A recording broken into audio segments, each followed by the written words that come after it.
Hello everyone, welcome to my channel again. And इस video में हम लोग बात करने वाले हैं कोडफोर्स राउंड 790 डेटेड 44 का जी प्रॉब्लम के बारे में। बट बिफोर डैट मैंने एफ प्रॉब्लम की वीडियो अपलोड की जिसकी लिंक आपको आई बटन पे शो हो रही होगी। एंड ई और सी टी का भी वीडियो मैंने अपलोड किया है, सो आप जाकर एक बार चैनल पे चेक कर लेना। ओके, सो क्वेश्चन पे मूव करते हैं। क्वेश्चन जो है बेसिकली ये ट्री और ग्राफ का है। सो यहाँ पे हम लोग DFS एल्गोरिथम को यूज़ करेंगे। बट पहले तो क्वेश्चन समझते हैं एंड इसके अल्टरनेटिव मैं इसको एक क्वेश्चन से रिलेट करूँगा, आपको एक क्वेश्चन बताऊँगा। ठीक है, तो क्या होगा कि आपको वो क्वेश्चन साथ लिंक करोगे एंड सिमिलर क्वेश्चन देखोगे कि आप बहुत सारे कॉन्टेस्ट में सिमिलर क्वेश्चन आते हैं, सेम कॉन्सेप्ट, लगभग सेम कोड ही होता है। ओके, तो क्वेश्चन पे मूव करते हैं डायरेक्ट। इसमें क्या दिया हुआ कि आपके पास एक ट्री है जो n वर्टेक्स को है। सो 1 to n जो है उसके वर्टेक्स है एंड रूट जो है आपका ट्री का वो 1 है। ठीक है, आपके पास एक स्ट्रिंग ऐसे दिया हुआ है जो बेसिकली कलर को डिनोट कर रहा है कि ith स्ट्रिंग का जो ith कैरेक्टर है वो अगर b है तो वो जो वर्टेक्स है i+1 वर्टेक्स वो बेसिकली ब्लैक होगा एंड अगर si=w है तो वाइट होगा। तो बेसिकली जो हमारा ट्री है वो रेड ब्लैक ट्री जैसा ही, आप इसको ब्लैक एंड वाइट ट्री समझ सकते हो, जिसमें कुछ नोड जो है वो ब्लैक है एंड कुछ नोड जो है वो वाइट है। ठीक, अब आपको क्या करना है, आपको यहाँ पे तो पहले सब ट्री का जो डेफिनेशन दिया हुआ है एंड ट्री का डेफिनेशन दिया हुआ है, तो बेसिकली आपको इस क्वेश्चन में क्या करना है, आपको एक सब ट्री को काउंट करना है सच डैट कि number of white cell and number of white node and number of जो ब्लैक नोड है वो इक्वल हो जाए। ओके, तो इसको मैं कोशिश करता हूँ पहले तो कॉपी इमेज, यहाँ पे आपको इस इमेज को लाने की। ठीक है, और नहीं, ओके कोई नहीं। तो यहाँ पे क्या है, जैसे कि आप इस ट्री को देखो, अब 1 अगर नोड है आपका, ठीक, तो 1 के राइट साइड में देखो तो एक ब्लैक एंड 1 वाइट, इस साइड में देखो कि 2 ब्लैक और 2 वाइट है, और 1 को इंक्लूड कर लोगे तो इसके लिए सब ट्री जो बन रहा है उसमें आपको टोटल 4 वाइट और 3 ब्लैक हो रहा है, तो इक्वल नहीं है तो 1 नहीं होगा। अगर 2 को देखो तो 2 के लिए एक 4 वाइट है और 2 अकेला ब्लैक है, तो 1 ब्लैक एंड 1 वाइट, तो इस केस में देखो 2 एक आंसर है।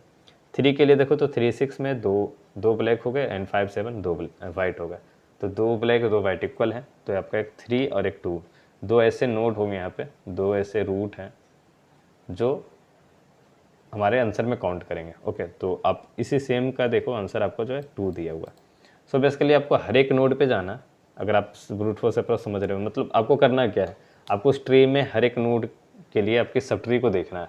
अगर number of black node and number of white node equal हो रहे हैं तो आपको जानी है वो आंसर में उसको काउंट कर लेना, और वो काउंट आपको बस प्रिंट करना है। ठीक है, ओके, तो पहले तो मैं बताता हूँ एक क्वेश्चन के सिमिलर क्वेश्चन हाल ही फिलहाल आया था, ये लीड कोड का एक राउंड था। ठीक है, एंड इस पर भी मैंने वीडियो अपलोड की थी, वीकली कॉन्टेस्ट 292 का ये क्वेश्चन है, तो इसके वीडियो का लिंक आपको आई बटन पे बस हो रही है, आप जरूर अगर आपने नहीं देखा तो वो भी देखना। एंड ऑलमोस्ट सिमिलर क्वेश्चन ही है, आप इसको एक बार पढ़ भी लेना, मैं इस क्वेश्चन का लिंक भी नीचे आपको ऐड कर दूंगा। ठीक है, तो इस क्वेश्चन में भी वही था, आपको हर एक नोड के लिए क्या करना था, एवरेज निकालना था। तो उसमें हम क्या कर रहे थे, एवरेज में आपको left sub tree and right sub tree का सम ले रहे थे।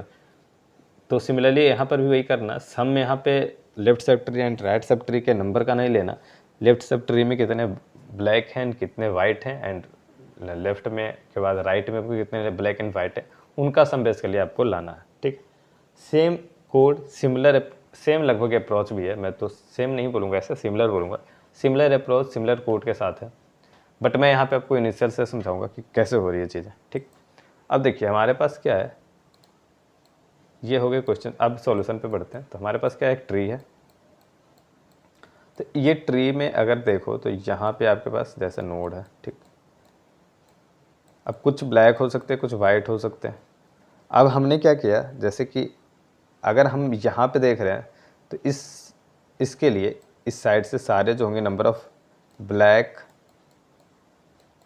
तो हम इसको सिंपली बी कर देते हैं, B and W, black and white जितने नंबर ऑफ नोड होंगे वो मुझे चाहिए इस पर्टिकुलर नोड के लिए, इस नोड पे यहाँ पे मुझे चाहिए।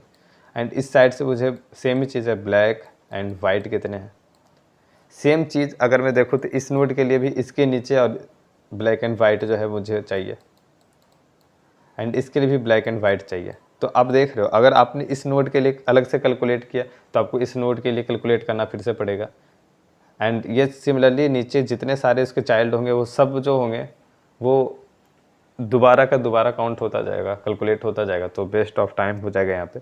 अब देखो, आपको एक ही चीज़ बार बार कैलकुलेट करना है। इस वैल्यू को आप देखो तो आपको जो है वो 2 बार कैलकुलेट करना पड़ रहा है इस केस में। इस एक बार तो इसके लिए, एक बार ये खुद के लिए कैलकुलेट कर रहा है। तो ऐसे चीज़ों के हमें बार बार ना कैलकुलेट करना है। हम यहाँ पे करेंगे बैक ट्रैक। हम इनिशियली ऊपर से सबसे लास्ट पोजीशन चाइल्ड तक जाएंगे, क्योंकि चाइल्ड जो है वो इंडिपेंडेंट है। चाइल्ड का अगर मान लो इसके 2 रूट हैं, ठीक है, तो ये चाइल्ड जो होगा वो इंडिपेंडेंट होगा। यहाँ से कैलकुलेट करेंगे और ये वैल्यू अपने पेरेंट को देगा। ओके, ये वैल्यू फिर ये अपने पेरेंट को देगा। तो क्योंकि इसके ये जो पेरेंट है ये इसके अपने चाइल्ड के वैल्यू के साथ इसको आगे बढ़ना है, तो पहले तो हमें चाइल्ड को कैलकुलेट करना पड़ेगा, तब हम जाएंगे पेरेंट की ओर। तो हम क्या कर रहे हैं बेसिकली यहाँ पे एकदम सिंपल सा अप्रोच है।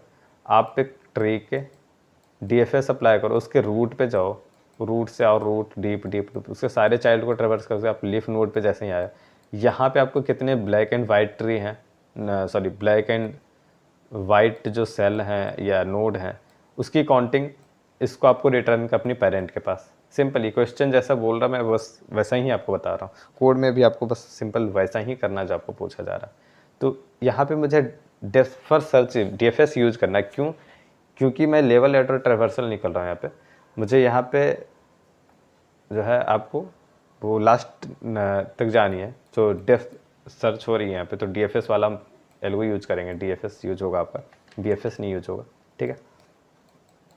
तो अब हम क्या करेंगे, DFS यूज करेंगे तो हमें हर एक नोड से ब्लू और सॉरी वाइट एंड ब्लैक दोनों की जो वैल्यू है वो रिटर्न करनी है। तो इसके लिए आप 2 चीज़ यूज़ कर सकते हो, या तो आप वेक्टर में इस दोनों वैल्यू को रखो और रिटर्न करो वेक्टर टाइप, या तो आप पेयर के साथ यूज़ कर सकते हो कि पेयर रिटर्न करोगे। तो इससे क्या होगा, यहाँ से मुझे वाइट एंड ब्लैक के नंबर मिलेंगे। सो इस ट्री के लिए सिमिलरली राइट साइड से भी ब्लैक एंड वाइट के मिलेंगे। तो यहाँ पे इस रूट पे मुझे क्या होगा, इस साइड से अगर हम देखें तो इसको ऐसे लिखता हूँ मैं, किसी पर्टिकुलर नोड पे मैं लिख रहा हूँ, ठीक है। यहाँ पे BL के साइड में जो आया होगा प्लस V राइट साइड में जो आया होगा, ठीक है। और ये जो रूट है ये भी कहीं ना कहीं होगा, या तो ब्लू होगा या तो वाइट होगा। तो उसका जो सम, मान लो ये ब्लू है तो यहाँ पे +1 करेंगे, और ये जो वाइट आया होगा वो लेफ्ट साइड से, प्लस वाइट जो आया होगा आपका राइट साइड से। तो अगर ये वाइट होगा, सॉरी ये नोड जो अगर वाइट होगा तो इसमें +1 करना, वरना इसमें प्लस, ये तो वहाँ पे होगा, ठीक है। तो अगर ये दोनों चीज़ें इक्वल हो रही है तो यहाँ पे काउंट हमारा जो होगा वो इंक्रीज कर जाएगा 1 से। फिर ये सेम चीज़ें ये जो होगी वैल्यू, ये जो अपडेटेड वैल्यू है, अब यहाँ पे number of white and black जो होगा वो पिछले वाले प्लस यहाँ तक का जो सम है, दोनों तरफ के सम और इस वैल्यू के लिए लेके सम, वो वैल्यू मुझे रिटर्न करनी है यहाँ पे। तो इस वैल्यू को रिटर्न करने के पहले मुझे ये प्री कैलकुलेट करके चेक करके अपने आंसर को इंक्रीज कर लेना। तो ये वैल्यू फिर से रिटर्न होगी, ये सिमिलर ये फिर से रिटर्न करेगी, और यहाँ पे फाइनली मुझे मिल जाएगा। तो आप ऐसा जहाँ भी इटरेशन हो रहा है जो मुझे हर एक नोड के डेप्थ में और डेप्थ में और डेप्थ में लेके जा रहा है, उसके बाद हमारी जो कैलकुलेशन है वो हो रही है। तो हम हमेशा जो है DFS ऐसे केसेस में यूज करते हैं। एक हमारा BFS जो होता है वो लेवल ऑर्डर ट्रेवर्सल जो है, तो हर एक जो लेवल पे नोड है उससे रिलेटेड हमारा होता है, ठीक है। तो इस लेट सपोज अगला जो नोड है ऐसा कुछ है, तो लेवल वाइज अगर जहाँ पे हमारा यूज है तो हम BFS यूज करते हैं, वरना हम DFS यूज करते हैं। एंड ये क्वेश्चन बेसिक DFS का इम्प्लीमेंटेशन है और कुछ ज़्यादा है नहीं, ठीक है। मैं आपको सिंपली कोड दिखाता हूँ, बट फिर से एक बार बोलूँगा, जो ये क्वेश्चन दिया हुआ आप एक बार भी इसको ट्राई कर लेना, ताकि आपका जो फ्लो है DFS पे एंड इस टाइप के क्वेश्चन पे, तो वो आपको बहुत ही क्लियर हो जाए, ठीक है। एंड कोड पे मूव करते हैं। कोड में मैंने क्या किया, सिंपली यहाँ पे n रखा, मैंने सपोज ग्लोबली जानबूझ के रखा ताकि ये DFS में जब पास करना पड़े तो मुझे ये नंबर ऑफ आर्गूमेंट ज़्यादा ना हो जाए। तो ग्लोबली डिक्लेयर कर लिया। ग्लोबली डिक्लेयर करने का एक चीज़ है कि आपको फंक्शन के जो फंक्शन रिटर्न होना, सारे फंक्शन ख़त्म हो जाने के बाद यहाँ पे आपको क्लियर ज़रूर कर लेना है। यहाँ पे अगर आप डिफरेंट केसेस टेस्ट केस जब आएंगे तब यहाँ पे प्रॉब्लम होती है। ये सेम क्वेश्चन जब वो लिट कोड वाला जो मैं बता रहा हूँ वहाँ पे मैंने कॉन्टेस्ट में ये चीज़ नहीं की थी। तो वहाँ पे मुझसे एरर आ गया था, ठीक है, क्योंकि ये मैं इस हर एक टेस्ट केस के लिए इसको रन कर रहा हूँ, इस फंक्शन को। अगर आपने सब कुछ मेन फंक्शन में लिखा है तो शायद ऐसे कैसे ना हो। ओके, तो यहाँ पे आपका n इनपुट होता है, n इनपुट के हिसाब से मैंने रूट, ग्राफ, चेक जो मैंने रखा है, कौन से नोड को मैंने विजिट कर रखा है, कौन से विजिट नहीं कर रखा, उसके लिए ग्राफ हमारा बेसिकली ग्राफ बन रहा। रूट में मैं स्टोर कर रहा हूँ ith नोड का रूट क्या है, जो आपका वेक्टर दिया हुआ, वैल्यू दिया हुआ है, ठीक है, यहाँ पे। सो बेसिकली ये दिया हुआ है कि 2 का नोड 1 है, 3 का नोड रूट, सॉरी 2 का रूट 1 है, 3 का रूट 1 है, 4 का रूट 2 है, ऐसा कुछ। तो वो मैं रूट वेक्टर में स्टोर कर रहा हूँ, ठीक है। एंड अब मैं क्या कर रहा हूँ, 2 to n मैंने स्टोर किया, वहीं पे मैंने ग्राफ को क्रिएट कर लिया। तो ग्राफ यहाँ पे बन गया। अगर 1 और 2 कनेक्टेड है तो यहाँ पे, क्योंकि ट्री क्या होता है, ट्री अनडायरेक्शनल होता है, ठीक है। तो अब देखो अनडायरेक्टेड अगर है, हमारा अनडायरेक्टेड है तो 1 से 2 कनेक्टेड है, 2 से 1 भी तो कनेक्टेड है, ठीक है। तो मैं ये सिंपली क्रिएट कर लिया ग्राफ अपना। उसके बाद हम अपना जो स्ट्रिंग दिया हुआ जो एस बी और डब्ल्यू में है, तो वो एस मैंने इनपुट ले लिया। आंसर रख रहा हूँ 0, क्योंकि आंसर को भी मैंने ग्लोबली डिक्लेयर किया है यहाँ पे, ठीक है। तो यहाँ पे जैसे DFS में जाने के पहले मैंने आंसर को कर दिया 0। DFS रन कर रहा हूँ 1 पे, क्योंकि रूट अपना ट्री का रूट 1 है, तो 1 पे मैंने DFS रन किया। एंड DFS से जो वैल्यू आएगी पूरी कैलकुलेट होके वो मेरा आंसर होगा। तो अब आते हैं DFS पे। तो DFS में बेसिकली क्या कर रहा हूँ, DFS में मैं चेक करूँगा कि पहले तो जो मैं नोड पे खड़ा हूँ वो चेकड है या नहीं, मीन्स पहले वो ऑलरेडी विजिटेड है या नहीं। अगर विजिटेड नहीं है तो फिर मैं आगे चेक करूँगा, वरना नहीं चेक करूँगा। अगर विजिटेड रहा तो 0 0 रिटर्न होगा। क्यों? क्योंकि उस रूट पे तो मैं विजिट कर रखा हूँ, तो वहाँ पे तो हमारी वैल्यू जो है उसे मुझे विजिट ही नहीं करना, तो 0 0 सिंपली रिटर्न किया, कुछ नहीं मिल रहा है यहाँ पे मुझे। विजिट नहीं है तो उस रूट को मैंने विजिट कर लिया यहाँ पे। अब मैंने बी और डब्ल्यू नाम के 2 वेरिएबल बनाया, मीन्स यहाँ पे मैं कैलकुलेट करूँगा कि लेफ्ट पार्ट और राइट पार्ट एंड प्लस जो उसका करंट नोड है वो रूट है, मीन्स पूरे सब ट्री का जो वैल्यू है बी और डब्ल्यू वो मैं यहाँ पे रखूँगा और चेक करूँगा बी और डब्ल्यू इक्वल है कि नहीं। तो रूट अगर बी है, ठीक है, रूट -1, यहाँ पे 0 इंडेक्सिंग स्ट्रिंग जो दिया हुआ वो 0 इंडेक्सिंग से दिया हुआ था, आप एक बार उसको भी ध्यान रखना। और मैंने यहाँ पे 2 के साथ ही लिया है, तो ये जो इंडेक्सिंग है यहाँ पे अगर आप कंफ्यूज करते हो तो एक बार ध्यान देना, ठीक है। आपको मैं एक बार एक्सप्लेन करता हूँ। ये जो फर्स्ट दिया हुआ है वो बेसिकली लिखा हुआ है कि ये जो है सेकेंड नोड का रूट है, यहाँ पे देखो आप, तो वो दिया हुआ है i = 2 to n है, ठीक है। तो इसलिए मैंने उसको 2 रखा जानबूझ के, ताकि इंडेक्सिंग बन रहे हैं अपनी। एंड ये जो स्ट्रिंग है वो बता रहा है आपको ith जो है वो i-1 के रूट का कलर बता रहा है, तो ये 0 इंडेक्सिंग से, तो यहाँ पे इसलिए हो रही है रूट -1 वाली कंडीशन। तो रूट -1 अगर b है तो b++, नहीं तो w++। उसके बाद उस रूट से मैं ट्रैवर्स कर रहा हूँ। अब सारे जो उसके चाइल्ड होंगे जितने भी उसके नीचे, उन सबको मैंने चेक किया। अगर वो चेक नहीं है तो वहाँ पे DFS अप्लाई होगा और ये पेयर वैल्यू फिर से लेफ़्ट राइट में से जो आ रही होगी पेयर वैल्यू, वो पेयर वैल्यू मुझे मिलेगी, ठीक है।